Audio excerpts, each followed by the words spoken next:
자, 드디어 마지막 라오디게아 교회를 향한 하나님의 주님의 메시지입니다. 이 라오디게아 도시에 있는 소아시아의 내륙과 에베소를 연결하는 이 역시 교통의 요충지입니다. 자, 더더군다나 이 에베소라고 하는 지역 자체가 바다로 나가는 관문이었기 때문에 결국은 뭔가를 이제 해상을 통해서 이게 수출을 하고 물건들이 들어오고 나가는 그런 관문이었기 때문에 이 라오디게아 도시 역시 무역이 발달했습니다. 또한 양털로 만드는 양모 산업과 금융업이 매우 발달한 도시였습니다. 자, 그러다 보니까 이 라오디게아 도시의 특징은 뭐냐면 다 부자예요. 사람들이 다 잘 살고 부자였어요. 매우 부유하게 살았습니다. 자, 그런데 부자였을 뿐만 아니라 이 지역 사람들의 특징이 있었는데 그것은 바로 자유분방한 사회적인 분위기였어요. 얼마 전에도 선교사님이 프랑스의 김민정 선교사님이 보내신 기도 제목에 보면 프랑스를 위한 특별히 프랑스에 있는 아이들을 위한 기도 제목을 부탁을 해오셨는데 그 내용은 다름이 아니라 이 프랑스라고 하는 나라가 일찍이 이 시민혁명이 굉장히 일찍 일어난 나라죠.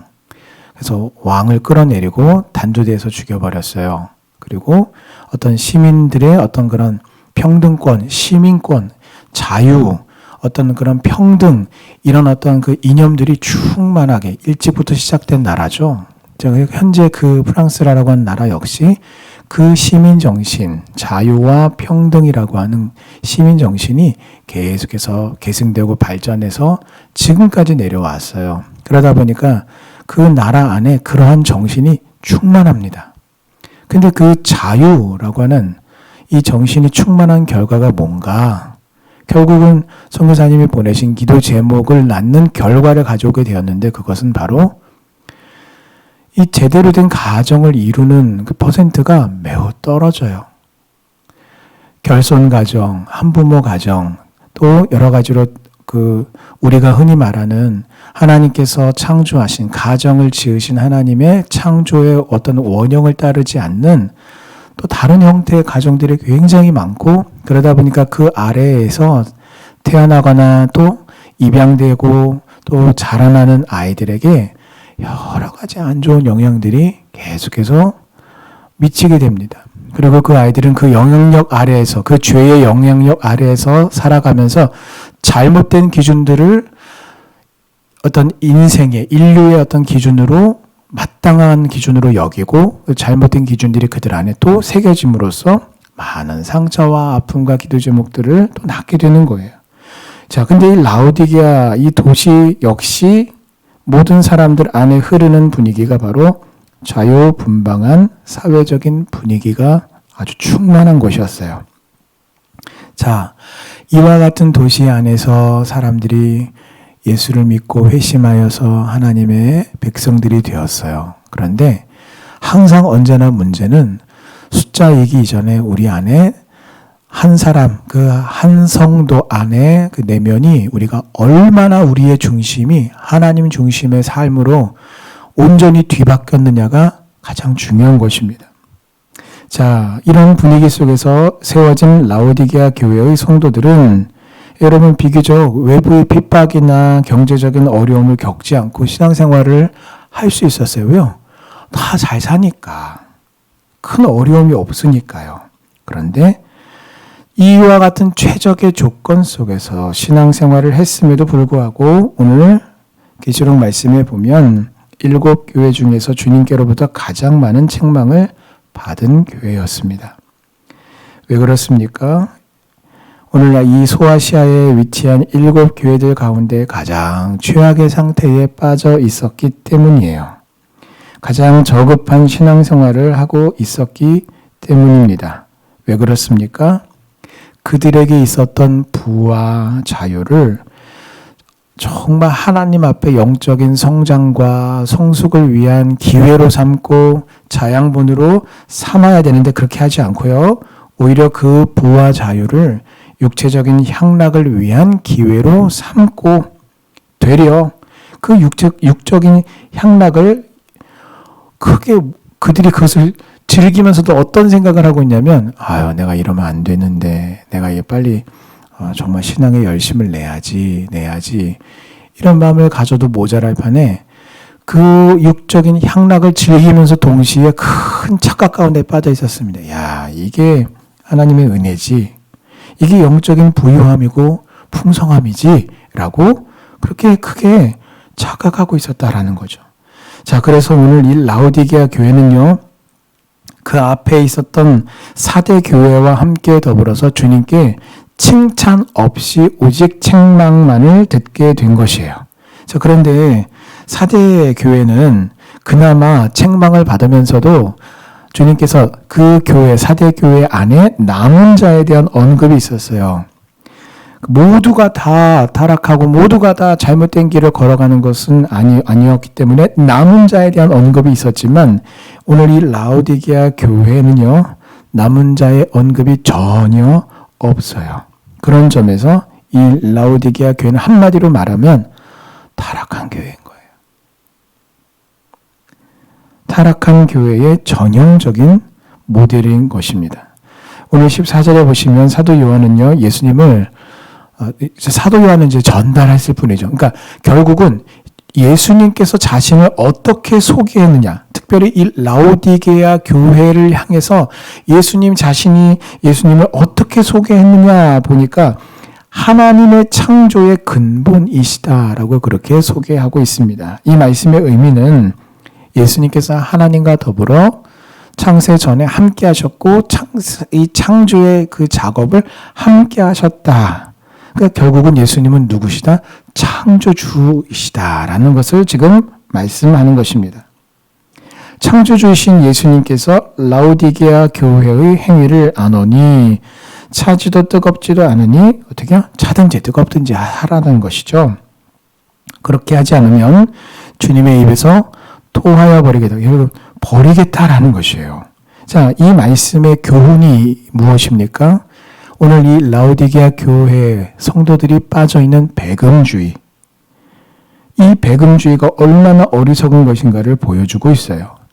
얼마나 이 도시가 부유했는가 하면요, 기원 후 AD 60년경에 대지진이 일어났었는데 이때 도시 전체가 다 무너지고 폐허가 됩니다. 그래서 로마 황제가 도움을 주려고 했는데 이 로마 황제의 도움을 거절합니다. 그리고 자신들의 어떤 그런 재정만으로도 그 도시를 다시 재건할 정도로 굉장히 부유한 사람들이었어요. 자, 이러한 부유함이 원인이었을 것 같습니다. 문제는 라오디게아 교회, 그 교회의 성도들 역시 하나님을 의지하기보다 자신들이 가지고 있는 어떤 능력, 재력, 어떤 그런 그 부로부터 말미암아 가지고 있는 그 모든 것들을 더 의지하는 사람들이었다라는 것입니다. 그것은 오늘 예수님께서 14절에 예수님 자신을 창조주로 소개하고 계시는 이유와 맥락을 같이 합니다. 무슨 말입니까? 라오디게아 교회의 성도들은 하나님이 주인이 아니라는 거예요.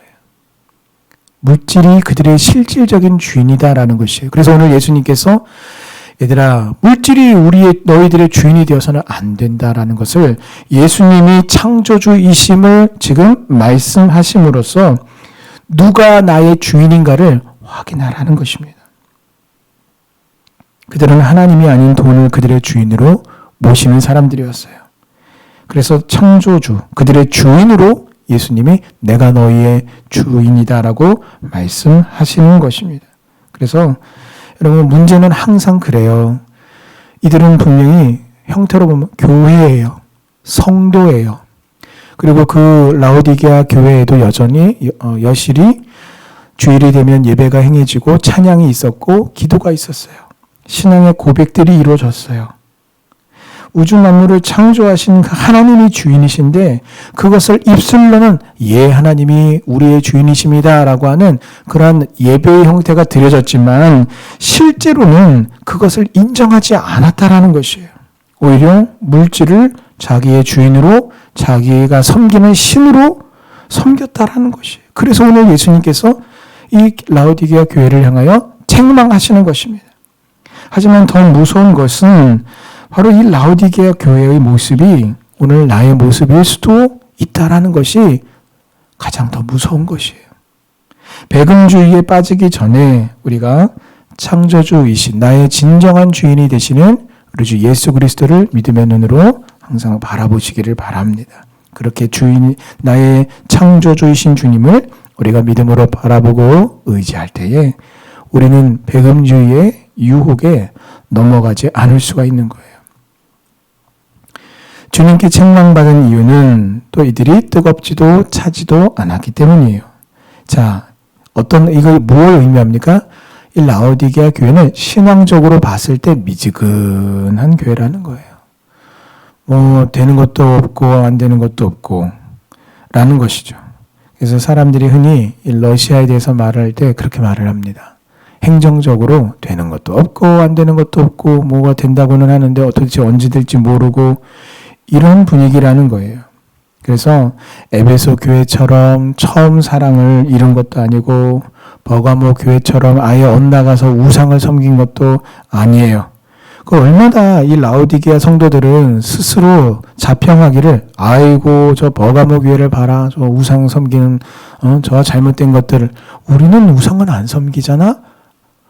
얼마나 이들에게 있어서 그것이 어떤 자위권을 발동하든지 아니면 스스로를 자랑스럽게 여기든지 우리는 그래도 괜찮아. 저 우상 섬기는 교회들을 봐 하면서 자신들을 정당화하거나 우리가 옳은 길에 있다라고 그렇게 여기게 만드는 잘못됨이 있었다라는 거죠. 또 사대 교회처럼 극도의 형식주의에 빠졌던 것도 아니에요.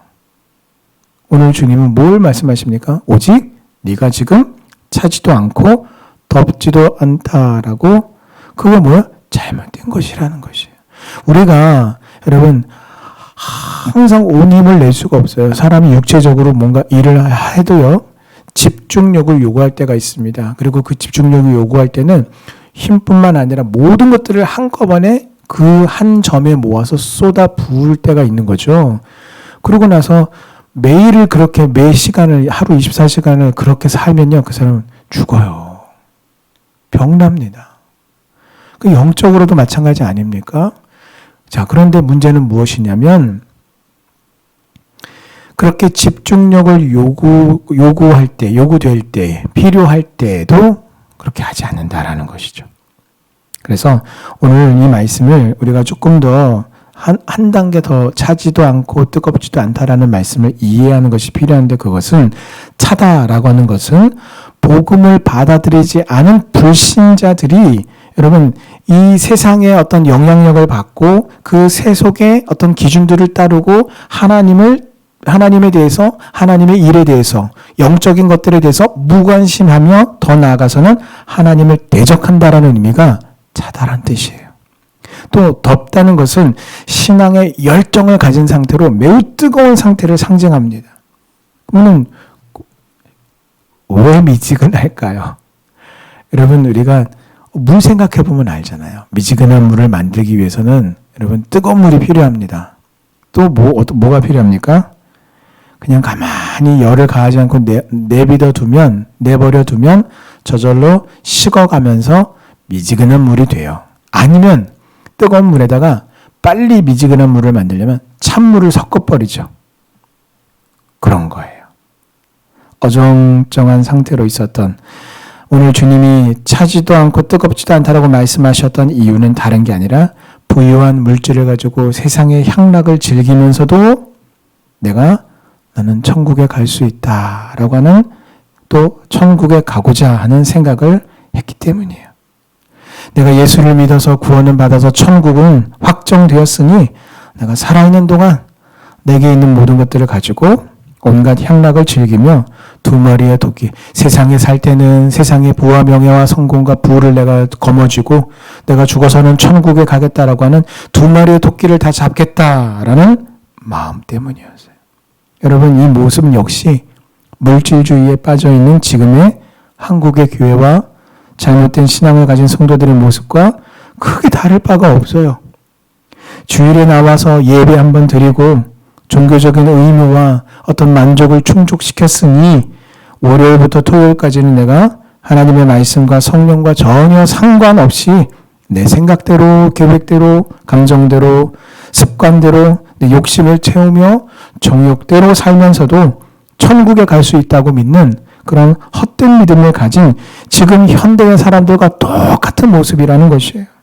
그러나 오늘 이 15절 말씀을 통해서 주님은 이런 사람들은 계속하면 결국은 주님께 버림받는다라는 것을 경고하고 계세요.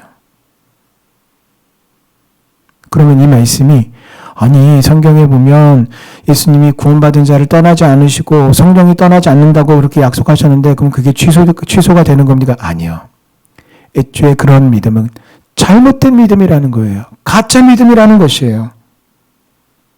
그러므로 이러한 생각을, 이러한 잘못된 신앙의 모습들을 가진 교회와 성도에게 필요한 것은 다름이 아니라 오늘 예수님의 말씀대로 회개함과 더불어 온전한 올바른 방향을 향하여 신앙의 열심을 내는 것이에요. 우리에게 있어야 할 것은 주님을, 예수 그리스도를 내 마음과 내 삶의 주인으로 모시며 주님과 함께 더불어 먹고 마시며 사는 것이에요. 한마디로 말하면 예수 그리스도로 사는 것입니다.